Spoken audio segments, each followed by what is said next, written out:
Hello everyone, welcome back to the channel. तो again the sky supreme के new episode में आप सबका स्वागत है। और गाइस, आज मैं एक दूसरे न्यू सीरीज को भी एक्सप्लेन करके अपलोड करूंगा जो कि अभी अभी आया है, और मैं होप करता हूं कि वहां पे आप सपोर्ट दोगे ताकि मैं उसे कंटिन्यू कर पाऊं। तो फिर चलिए अगेन द स्काई सुप्रीम के न्यू एपिसोड को अब हम स्टार्ट करते हैं। तो एपिसोड के स्टार्टिंग में हम उन सबको देखते हैं जो कि प्रिजनर्स थे। अब वो लोग आजाद हो गए थे, जिसकी वजह से टैन्यू के आगे नील डाउन होने लगते हैं, जिनको देखकर टैन्यू कहने लगता है नील डाउन होने की जरूरत नहीं। बट हम देखते हैं वो लोग कुछ बातें करने की कोशिश कर रहे थे बट कर नहीं पा रहे थे, जिसको देखकर टैन्यू अपने पाव का यूज करते हुए उनके सील को पूरी तरीके से हटा देता है। और वो कहने लगा था अब तुम लोग बात कर सकते हो, जिसको देखकर वो सब लोग टैन्यू को थैंक यू बोलते हैं। अब हम देखते हैं टैन्यू कहने लगा था किसी सेफ प्लेस पे जाओ, फ्यूचर में मैं तुम्हें एक अच्छी सी लाइफ जीने का टाइम दूंगा, तुम लोग चिंता मत करो। उसकी ऐसी बातें सुन के उनमें से एक लेडी जो कि टैन्यू के पास में आते हुए कहने लगती है बिग ब्रदर आपका बहुत बहुत शुक्रिया।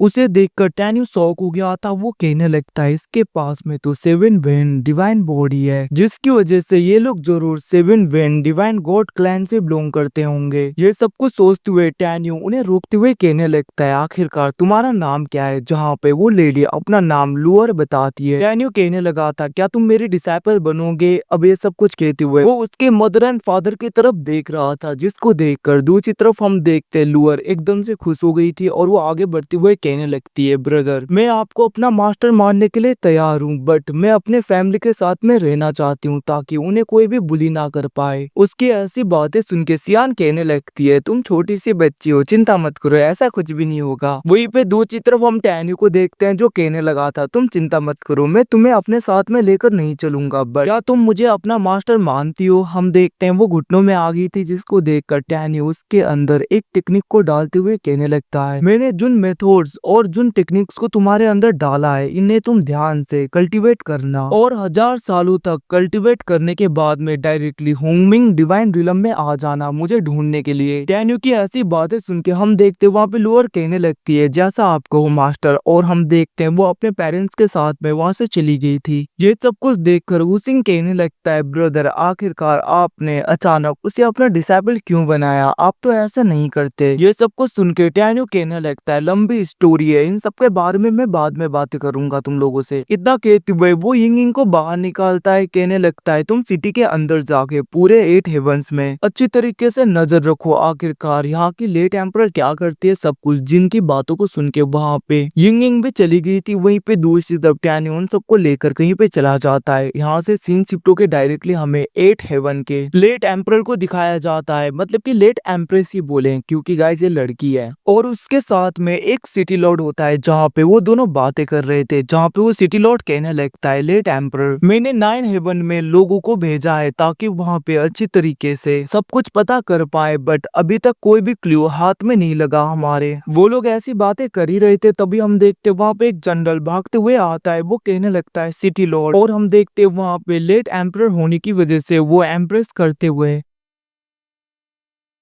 उसे भी ग्रीट कर रहा था। दूसरी तरफ हम देखते वहाँ पे सिटी लॉर्ड गुस्सा हो गया था। वो कहने लगता है मैं लेट एम्प्रेस के साथ में कुछ मीटिंग कर रहा हूँ, आखिरकार ऐसी कौन सी समस्या आ गई जिसकी वजह से तुम्हें इतनी जल्दी आना पड़ा। अब उसकी बातें सुन के दूसरी तरफ हम देखते वहाँ पे वो जनरल डरते हुए कहने लगता है city Lord Yong city Lord अब नहीं रहे। अब ये सब कुछ सुन के वो सिटी लॉर्ड पूरी तरीके से शॉक हो गया था, मतलब कि एकदम से सदमा लग जाता है उसे। दूसरी तरफ एम्प्रेस भी थोड़ी सी शॉक लग रही थी। दूसरी तरफ वो सिटी लॉर्ड कहने लगता है मेरा सन आखिरकार ये किसने किया, जहाँ पे वो जनरल कहने लगता है सोल्जर्स ने कहा था कि एक बंदे ने यंग सिटी लॉर्ड को पूरी तरीके से खत्म कर दिया था, और जो गार्ड बचे उन्होंने मुझे सब कुछ बताया था, बट हम अच्छी तरीके से कुछ भी ढूंढ नहीं पाए क्योंकि वो सोल्जर बाद में जाके मारे गए। ऐसा लग रहा था कि उनके अंदर कुछ ना कुछ तो डाला गया है। और वहीं पे दूसरी बात अभी तक मुझे पता नहीं चला कि यंग सिटी लॉर्ड को किसने खत्म किया। ये सब कुछ सुन के दूसरी तरफ हम देखते वहाँ पे लेट एम्परर कहने लगती है तुम चिंता मत करो, तुम्हारे सन का बदला मैं लेकर रहूंगी। और हम देखते वो उस जनरल को कहने लगता है जल्दी से जाके मेजर सिटी के सिटी लॉर्ड को बोल दो उस मर्डरर को ढूंढे। अब ये सब कुछ सुन के वो जनरल डरते हुए वहां से चला गया था। तभी हम देखते हैं एक लेडी आ जाती है और वो कहने लगती है एम्परर हमें पता चला है कि जो भी लोग हमारे रिलम में आए हैं वो 9 हेवन से ही आए हैं।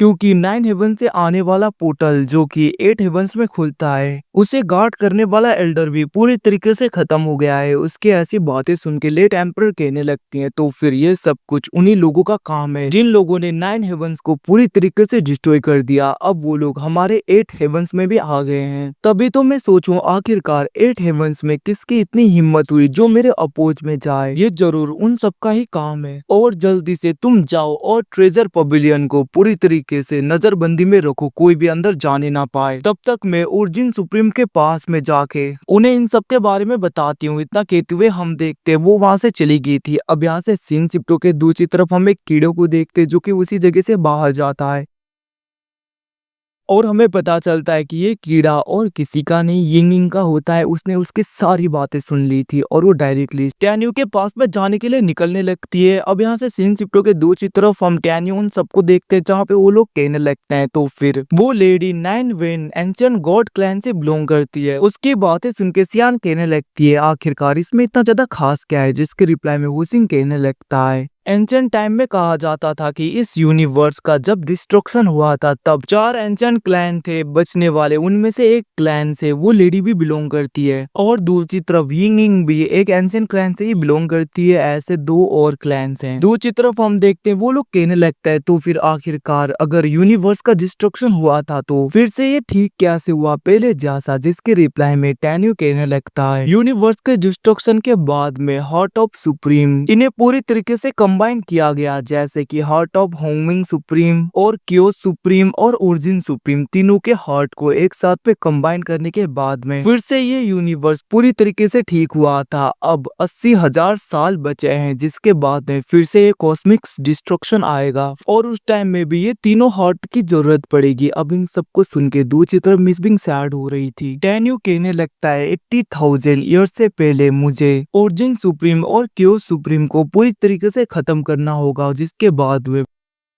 मैं ओरिजिन सुप्रीम हार्ट और क्योस सुप्रीम हार्ट को ढूंढ पाऊं और होने वाले कॉस्मिक डिस्ट्रक्शन को पूरी तरीके से रोक पाऊं। उसकी बातें सुन के दूसरी तरफ मिस बिंग एकदम से रोने लगी थी, जिसको देखकर मेंगाई उन्हें संभालने लगी थी। वो कहने लगती है क्या हुआ? तभी हम देखते हैं हुसिंग कहने लगता है अगर कॉस्मिक डिस्ट्रक्शन को रोकने के लिए तीनों हार्ट का यूज किया जाए तो ब्रदर टैन्यू को अपने लाइफ को सेक्रीफाइस करना होगा। अब इस बातों को सुनकर सब लोग एकदम से चुप हो गए थे। वो लोग कहने लगते हैं टैन्यू क्या सच में तुम हमें एक दिन छोड़ के चले जाओगे? जिसके रिप्लाई में टैन्यू स्माइल करते हुए हाँ बोलने लगता है। अब ये सब कुछ सुन के सब लोग वहाँ पे रोने लगे थे, बट हम देखते हैं टैन्यू उन्हें शांत करते हुए कहने लगता है तुम लोग चिंता मत करो, मैं कोई ना कोई रास्ता ढूंढ लूंगा। उसकी बातें सुन के सब लोग कहने लगते हैं हमें तुम्हारे ऊपर भरोसा है। और टैन्यू कहने लगा था वैसे भी इतनी जल्दी मैं कैसे मर सकता हूँ, क्योंकि मैं तो होंगमिंग सुप्रीम हूँ ना। ये सब कुछ कहते हुए वो कहने लगता है हर पल को हमें जीना चाहिए, भले ही मेरे पास में 80 ईयर्स ही क्यों ना हो, हर पल को आखिरी दिन की तरह ऐसे ही जिएंगे ताकि जितने वक्त तक हम जिंदा रहें इन खूबसूरत पल को पूरी तरीके से जी पाएं। ये सब कुछ कहते हुए गाइस ये एपिसोड यहीं पे खत्म हो जाता है। Thanks for watching boys, see you again.